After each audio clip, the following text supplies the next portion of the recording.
في انواع اشارات تكون نازله على البنايه كلها، على جميع اقسام البنايه كلها، يعني على كل الشقق بتكون هي مخالفه.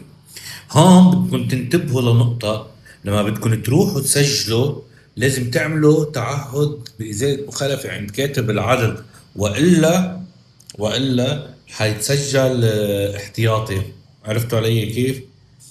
لانه هيدي تعد مخالفه.